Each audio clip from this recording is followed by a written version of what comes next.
Sunday, 20th June 2021, 12th Sunday of the Ordinary Time.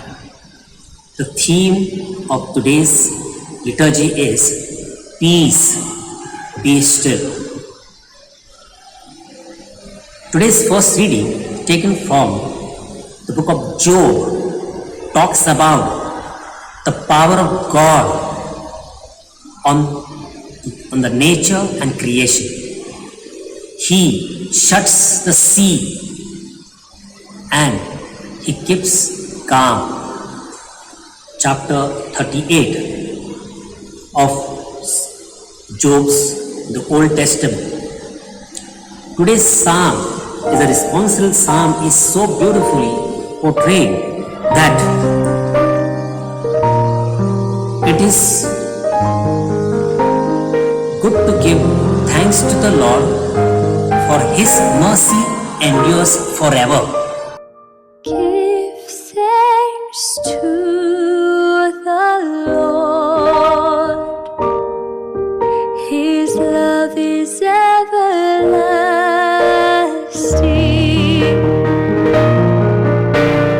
Give thanks to the Lord, His love is everlasting.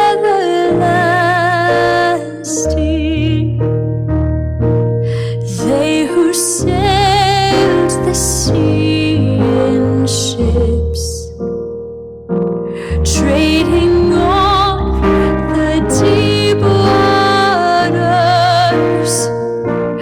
they saw the works of the Lord and His wonders in the abyss.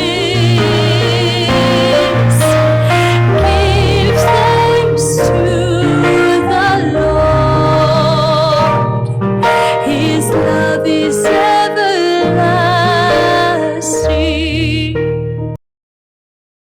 Psalm 107 verse 1, a powerful response to the Word of God. Coming to St. Paul's letter, second letter to the Corinthians, the power of the Word of God is the new creation. St. Paul in today's second letter, in the second reading, second letter of Corinthians chapter 5 verse 17 says, therefore, anyone who is in Christ Jesus is a new creation. Old has gone, the new has come. That means the one who accepts Jesus as his or her personal Savior and Lord, life changes. Life becomes new creation. Very powerful.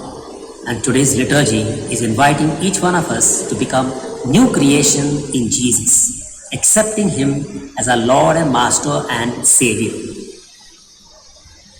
Let us now turn to the Gospel of today. Today's Gospel taken from the Mark's Gospel, chapter 4, 35 to 41, how Jesus calms the sea and how His disciples believe in the supernatural power of Jesus. Dear friends, this incident we will see in the Gospel through our video clipping. That day, when evening came, He said to His disciples, "Let us go over to the other side." Leaving the crowd behind, they took Him along just as He was in the boat. There were also other boats with Him. A furious squall came up, and the waves broke over the boat so that it was nearly swamped.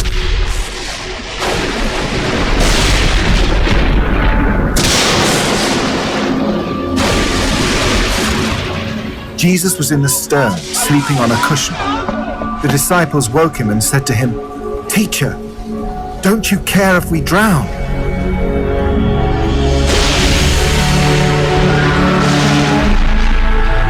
He got up, rebuked the wind, and said to the waves, "Quiet! Be still!"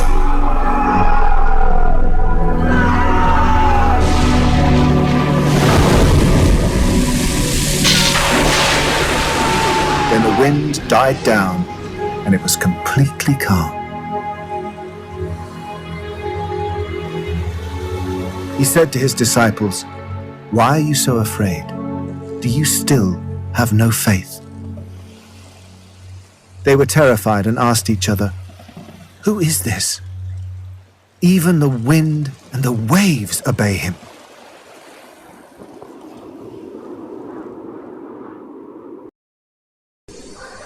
But the most important words of today's gospel, peace, be still.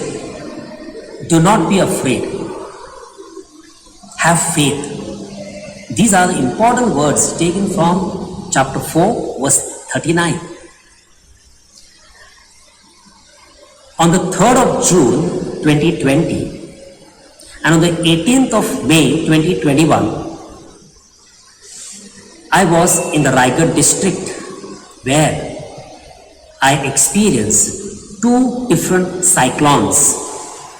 These cyclones destroyed our trees, uprooted our trees, and uprooted even the electrical poles.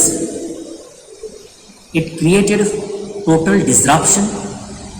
3 days, roads were blocked because the trees fallen. No electricity because the poles were uprooted. No connectivity of telephone or mobile phone. And these two cyclones brought us total stillness. And we experienced a tremendous power of God working in us because we were not connected to any other devices, but our life and our day-to-day life without electricity, water, or even mobility. Not all cyclone, not all storms come to disturb us. Some comes to create new creation in us. This is what we must experience because Psalm says, "Peace, be still. I am your God." Psalm 46 verse 10. To experience this, I have taken some nice poem of Mother Teresa of Calcutta. She says, "The fruits of the silence is prayer." When you are silent, you get into the interior voice of prayer. The fruit of prayer is faith. Our faith is enhanced. The fruit of faith is love, the power of love. You get connected with the loved ones. Fruit of love is service, that you do service to others expecting nothing in return. Nishkama karma. And finally, the fruit of service is peace. That is what Jesus says, "Peace, be still. Peace, be still. I am with you. Do not be afraid." Last 14 months, total uncertainty, upheaval of job loss, emotional setback, educational problems, emotional problem, lockdown, churches closed, no social life, has created tremendous amount of unrest. I really don't know how many of you have gone to their interior voice to experience the silence that will produce prayer that will enhance and make our faith firm, faith that will produce power of love that will give us service to humanity, and service to humanity will bring peace. Nothing will bring peace but yourself. There is no way to peace. Peace is the way. A short prayer. "Oh God, grant me peace and serenity to accept the things I cannot change, courage to change the things that I can, and the wisdom to know the difference. Thank you, God. Praise you, God."